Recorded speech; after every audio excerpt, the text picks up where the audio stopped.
A lot more like last year than it did what we had been hearing all through the preseason. Shefty, the Commanders crushing the Giants, who looked lifeless yesterday. 21-6 the final, and it candidly wasn't that close. Russell Wilson did not look comfortable.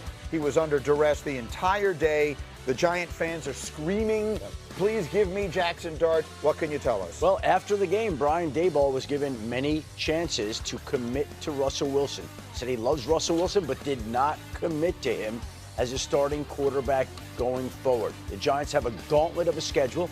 They have a rookie first-round draft pick at quarterback on the bench. Everybody in New York seems to want him. And if we go back and you take a look at the schedule here, the upcoming schedule is, and I turn to you, Rex, as a coach, is this where you want to put your rookie quarterback in? On the road at Dallas before coming home to play a couple of tough defensive teams in the Chiefs and Chargers. Is that where you want to put your rookie in to start out? Well, I'm just going to say this, man, because Russell Wilson can't play anymore. And I don't know what the hell you're doing with them. And look, yeah, there's never an easy time. Everybody has good players. What are you afraid of? Put the kid, is it going to be worse? Hell no. Put him out there, let him go, let him ride, and let's see if you know, look, if all of a sudden this guy becomes a real player, which we all assume he will. I think the kid's got talent. Yep. He looked really good in the He outplayed Russell Wilson head and shoulders in the preseason. Put him in there. What are you doing? You're going to play a guy that can't do it anymore? Stop. I've seen enough. 1 week was enough for me. Anytime your superstar, your star wide receiver, Malik Neighbors, is losing it. He was losing it. Week one, like you during the game, Malik Neighbors is losing it. And if you lose that guy. That's Malik Neighbors, by the way. Yeah. Like if you lose that guy, the one legitimate talent that you have on the offensive side of the ball, if you lose him, you have major problems. And I agree, Reg. Everyone talks about, the schedule. Well, guess what? So be it. Who's the better quarterback? Like that's my thing. If you truly believe in the kid and you believe he's going to bring something, and they do, and you believe he's going to bring something to the table, and they do, then move on with it. Stop. Like I'm tired of this. We're just going to throw the veteran out there because we feel like it's not time. Final word, Danny. I think he's got one more game, Russell Wilson. I think he's got one more game, or it has to get better. I wanted him to sit Jaxson Dart. It was a tough watch. I could see the Giants coming out this week and saying, Jaxson Dart is our starting quarterback. The offensive line's bad, but hopefully his athleticism masks that a little bit. You can do more creative stuff with him. I agree with Wood.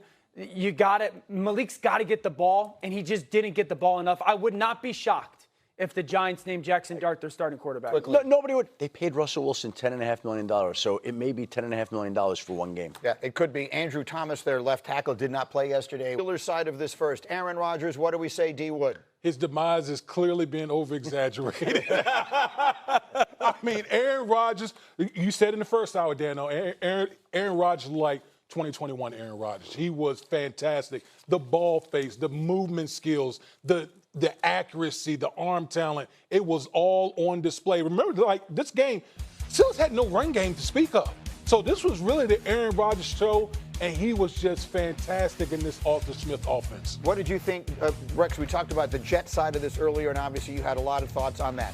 But Rodgers is a player, to D. Wood's point, that many have written off, and he's 41, soon to be 42.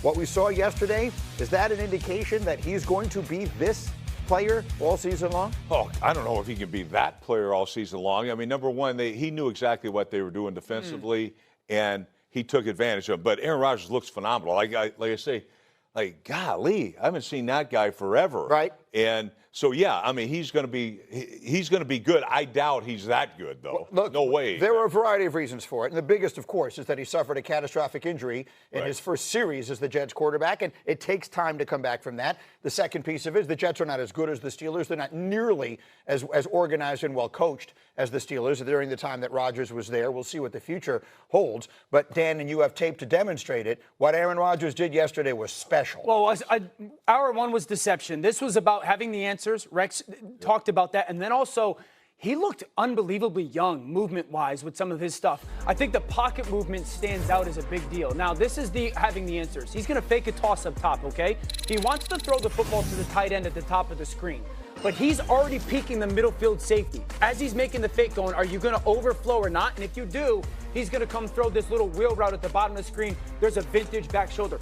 That ball takes 2.5 seconds to get to the second or third option. The pocket movement was great. He gets pressure off his right. Look at the two hands, scrape across the chest. Guys, he's going to essentially jump off both feet here. He's in the air making this throw. This throw goes 15, 20 yards downfield.